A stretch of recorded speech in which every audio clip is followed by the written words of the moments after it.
কৈবল্য দাতাশ্চ শরণাগতি। কে কৈবল্য দাতাস শরণাগতে। কে কৈবল্য দাতাশ্চ শরণাগতি। কে কৈবল্য দাতাস শরণাগতে। ব্রহ্মাণ্ড নাথায় কেশবায় নমো নমঃ। ব্রহ্মাণ্ড নাথায় কেশবায় নমো নমঃ। ব্রহ্মাণ্ড নাথায় কেশবায় নমো নমঃ। ব্রহ্মাণ্ড নাথায় কেশবায় নমো নমঃ। ওম কেশব নমো নমঃ। শ্রী কেশব নমো নমঃ। ওম কেশব নমো নমঃ। ওম কেশব নমো নমঃ। শ্রী কেশব নমো নমঃ। শ্রী কেশব নমো নমঃ। শ্রী কেশব নমো নমঃ। জয় কেশব নমো নমঃ। জয় কেশব নমো নমঃ। চরমনাথ নমো নমঃ। জয় কেশব নমো নমঃ। চরমনাথ নমো নমঃ। জয় কেশব নমো নমঃ। চরমনাথ নমো নমঃ। জয় কেশব নমো নমঃ। চরমনাথ নমো নমঃ। চরমনাথ নমো নমঃ। চরমনাথ নমো নমঃ। চরমনাথ নমো নমঃ। নমো নমঃ। बोल श्री चरमनाथ की। जरिया कुड़िया की। सुकांति सुत की। जदू नंदन की। जय स्वर्ण क्षेत्राधिपति की। जय आनंद केवार हरि हरि हरि बोला।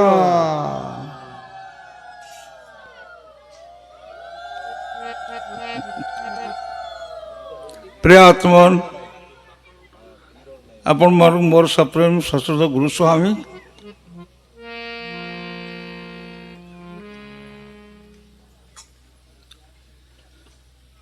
ये जगह को आसिले मोर तो सबू पूर्व कथा जाक मन पड़े कहीं तृतीय श्रेणी पाठ पढ़ी एवं हाई स्कूल सरीला किंतु मु एतिकी भाग्यवान जे जो स्वयं परम ब्रह्म को पाखक जाई सेठी एते बड़ अनुष्ठान टी सेई प्रभु का आदेश रे गढ़ी उठी एवं सी आसी एठी कार्यक्रम करुची जोठी की मोर सांग साथी मोर पितृप्रतिम सबु वयस्क माने भी शुणुचंती। तबे मो मनटी एतिकी खुशी कौन जे एठी आसिकी जो सत्संग अनुष्ठान चली आम उपस्थित होइजे जड़े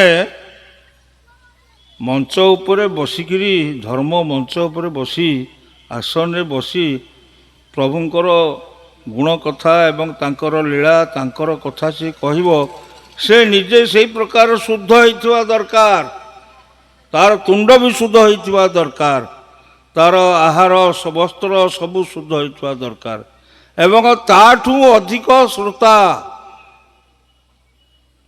जहाँकि आपण माने बसिचंती गोटे प्रश्न मन भितर रहे कौन कहल देखी आम तो बराबर सत्संग को जाऊे सत्संग करुचे ठाकुर कौटी अछंती कहल कौटी अछंती ठाकुर हाँ से कथा पचारे सब चुप अरे मदभक्ता जत्र गायंती तत्र तिष्ठामि नारद गीतार कहले भगवान श्री कृष्ण अर्जुन मु कौठी ही न थाए एकमात्र मोर गुणगान जे करती मो भक्त पाखे थाए कौन पाई खाली कौन सेतिकी भकत अटे मोर तनु तेणु भकत कथा मानु ସେ ପରା ମୋର ତନୁ ମୋର ହୃଦୟ। ତେଣୁ ତା କଥା ମାନିବିନି ତ ଆଉ କାହା କଥା ମାନିବି? ଆରେ ଆମ ମାଲିକ ଆମେ ତା ପାଖକୁ ଯାଇଛେ, ସେ କ'ଣ ଛୋଟିଆ? କ'ଣ କହିଲେ? ସତ ସଙ୍ଗ ଅଟେ ଭକତ ମେଳା,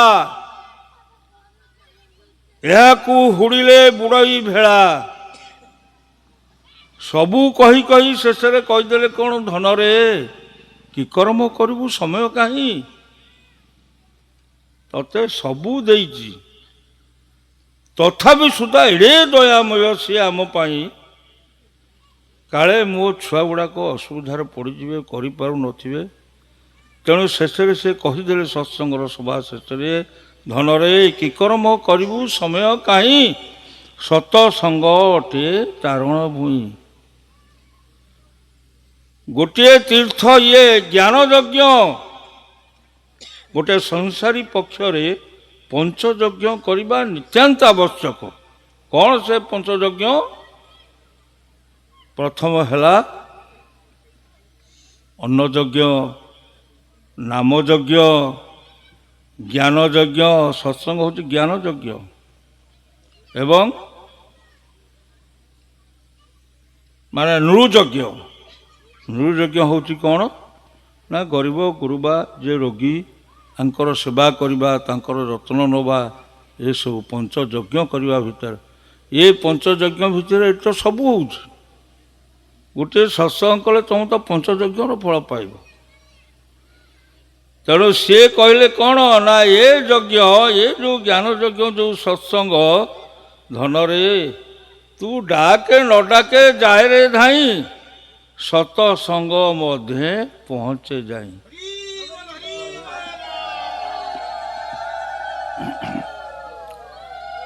କାହିଁକି ସିଏ କହିଲେ ଯେ ତୁ ଡାକେ ନ ଡାକେ ଯାଏରେ ଧାଇଁ, ସତସଙ୍ଗ ମଧ୍ୟେ ପହଞ୍ଚେ ଯାଇ? କ'ଣ ପାଇଁ କହିଲେ ରେ ବାପା? ସତସଙ୍ଗ ଅଟେ ମୋର ନିବାସ, ସତ୍ସଙ୍ଗେ ନ କରେ କାଳ ପ୍ରବେଶ। ତୁ ଯଦି କିଛି ନ ପାରୁଛୁ ତୁ ସତ୍ସଙ୍ଗରେ ବସ, କାହିଁକିନା ଏ ଯଜ୍ଞରେ ନିମନ୍ତ୍ରଣ କରାଯାଏ ନାହିଁ କାହାରିକି। ଯଦି କିଏ ଖୋଜୁଥାଏ ଯେ ସବଳକଣା ଭାଇମାନେ ସତ୍ସଙ୍ଗ କରୁଛନ୍ତି, ଟିକେ ଆମକୁ କହିଲେନି କାହିଁକି ଭାଇ? ଏ କଥା ମନରେ ଆଣିକିରି ପୁଣି ତୁଣ୍ଡରେ ଉଚ୍ଚାରଣ କରିବା ଯେ ଡାକିଲେନି ବୋଲିକିରି ଭାରି ଅଧର୍ମ। ଖାଲି ଶୁଣିଲା ମାତ୍ରେ, ଖବର ପାଇଲା ମାତ୍ରେ ଆସିକିରି ପହଞ୍ଚି ଯାଅ ନା, ଏବଂ ସତ୍ସଙ୍ଗର ପଞ୍ଚଯଜ୍ଞର ଫଳ ତମେ ପାଇବ। ତେଣୁ କଳିର ଅନ୍ତିମ ସମୟ, ତା ଭିତରେ ପୁଣି ସିଏ ଆଶା କରିଛନ୍ତି ପ୍ରଭୁ କ'ଣ ନା, ବିଶ୍ୱଭ୍ରାତୃତ୍ୱ ଦିବ୍ୟାତ୍ମା ପରିଷଦ କୋଟି କୋଟି ପ୍ରାଣବିନ୍ଦୁକୁ ନେଇ ଗଠିତ। ମନ ଦେଇକରି ଶୁଣ। ଅଚ୍ୟୁତ ଗୁପ୍ତରମ ସଂଘ, ସନାତନ ଧର୍ମର ସ୍ୟନ୍ଦନ। ସ୍ୟନ୍ଦନ ଅର୍ଥ କ'ଣ? ରଥ। ଏହି ସଂଘ ମାଧ୍ୟମରେ ତୁମରି ମାନଙ୍କ ଦ୍ୱାରା ଧରାପୃଷ୍ଠରେ ସନାତନ ଧର୍ମ ପୁନଃ ପ୍ରତିଷ୍ଠା କରିବା ପାଇଁ ମୁଁ ମୋର ତୁଳିତଳ୍ପ ଶଯ୍ୟା ତେଜି ଧରାଧାମରେ ଉପବିଷ୍ଟ। ଧନରେ ଏ ସଂଘର ଯେ ବିରୁଦ୍ଧାଚରଣ କରିବ, ସେ ବ୍ରହ୍ମ ଦାବାନଳ ଦଣ୍ଡରେ ଦଣ୍ଡିତ ହେବ। ତୁ ନିଜେ ବୁଝି ଅନ୍ୟମାନଙ୍କୁ ବୁଝେଇ ଦେ। ମୋତେ ଜଣେ ଏଇଠି କହୁଥିଲେ, କହିଲେ ଭାଇ ଏ ବୟସରେ ଆପଣ ବହୁତ ଦୌଡ଼ୁଛନ୍ତି। ମୁଁ କହିଲି ଯାଉ, ଘରେ ବସିଲେ କ'ଣ ହେବ? ଘରେ ବସିଲେ ବେମାରୀ ବେଶୀ ମାଡ଼ି ବସିବ। ମୋତେ ଯଦି 8 ଦିନ ଘରେ ଛାଡ଼ିଦେବ, କୁଆଡ଼େ ନ ନେବ, ତାହେଲେ 9 ଦିନ ବେଳକୁ ବୋଧେ ମୁଁ ନଥିବି। ବରଂ ଏ ବାଟେ ମୁଁ ବୁଲୁଛି, କରୁଛି, ମୋ ଭାଇମାନଙ୍କୁ ଦେଖୁଛି, ମାଆମାନଙ୍କୁ ଦେଖୁଛି, ବା ସେମାନେ ଦୁଃଖ ସୁଖ ହେଉଛି, ଏ ଦିନ ଚାଲିଯାଉଛି। କିନ୍ତୁ ମୋର ଅନୁରୋଧ, କେତେ ବଡ଼ ଆଶା ସେ କରିଛନ୍ତି, ପ୍ରଭୁ ତୁମରି ମାନଙ୍କ ଦ୍ୱାରା ସନାତନ ଧର୍ମ ପୁନଃପ୍ରତିଷ୍ଠା କରିବା ପାଇଁ ଏହି ସଂଘ ମାଧ୍ୟମରେ ମୁଁ ମୋର ତୁଳିତଳ୍ପ ସଜ୍ଜା ତେଜି ଧରାଧାମରେ ଉପବିଷ୍ଟ।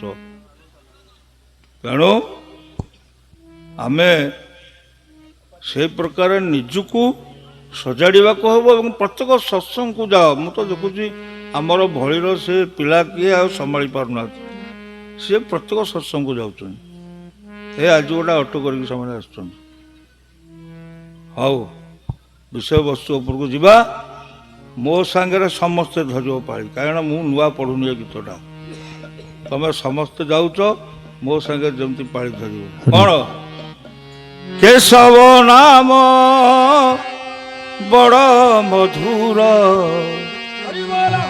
ଅମୃତ ସମାନ।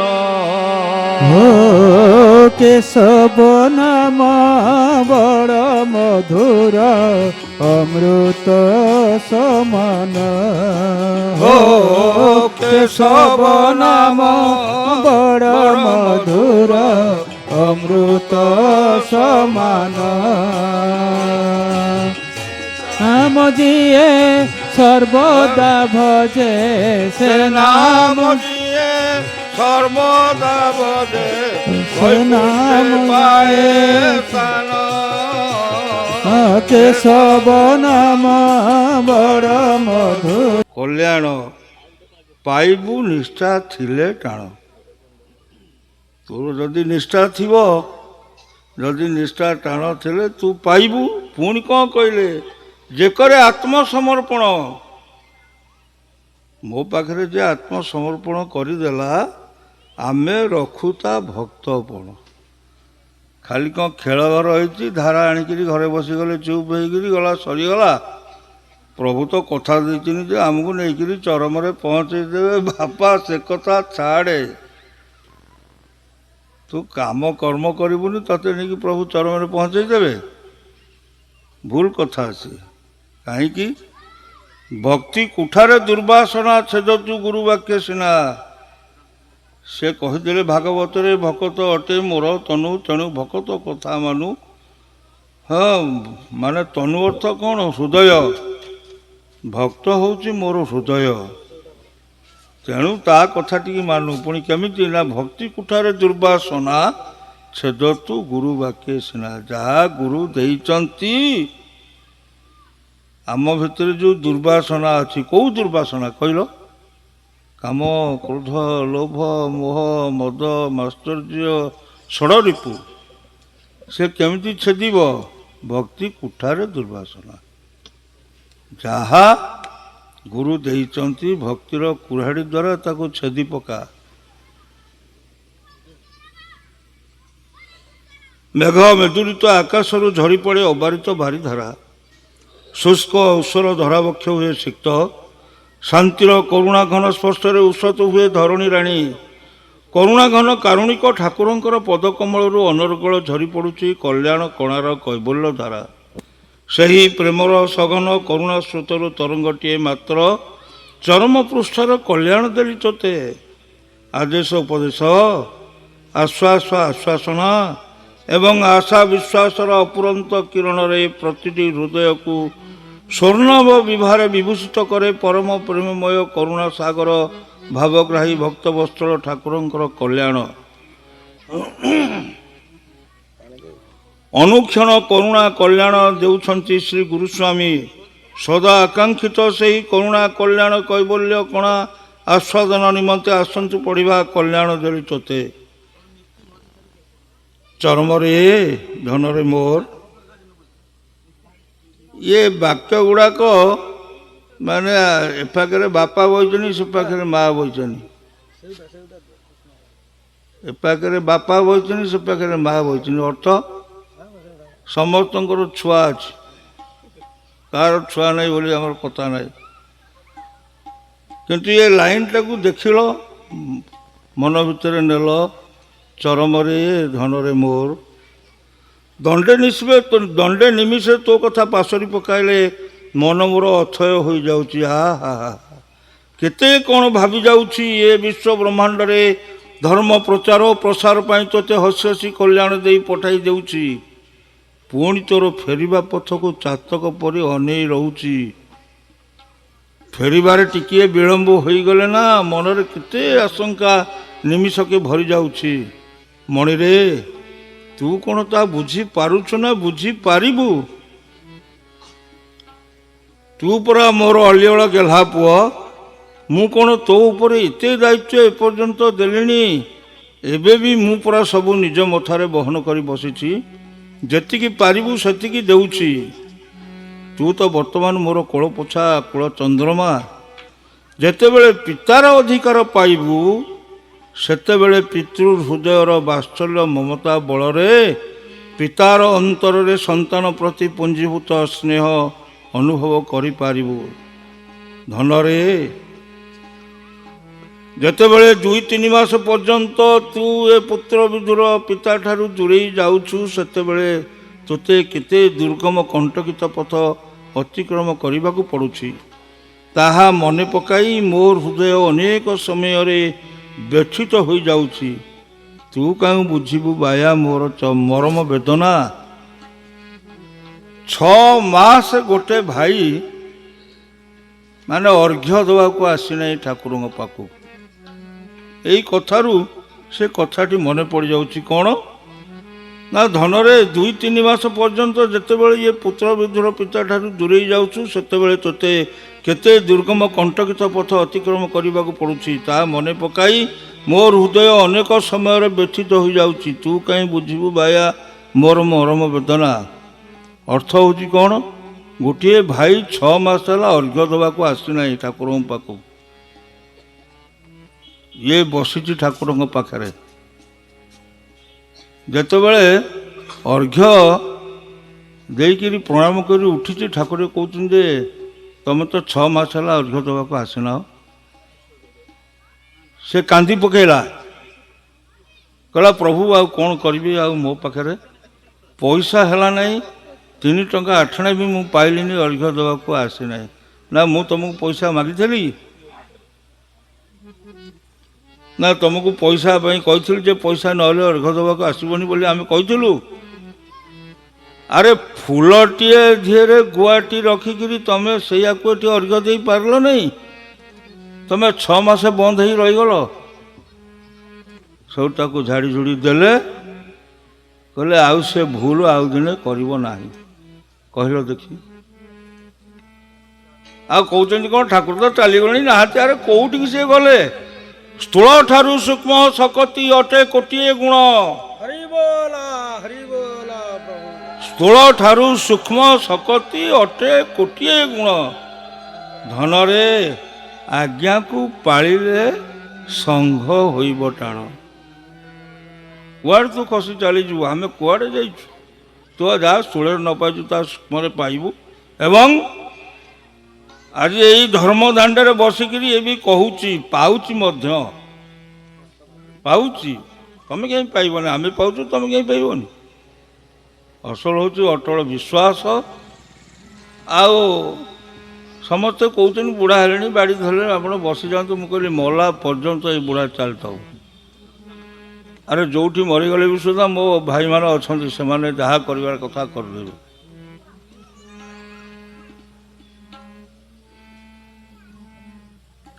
ମୁଁ ଜାଣୁଛି ସମୟ ଯେତିକି ପାଖେଇ ପାଖେଇ ଆସୁଛି ତୋର ଭାଇମାନେ ତୋ ଠାରୁ ସେତିକି ଦୂରେଇ ଦୂରେଇ ଯାଉଛନ୍ତି।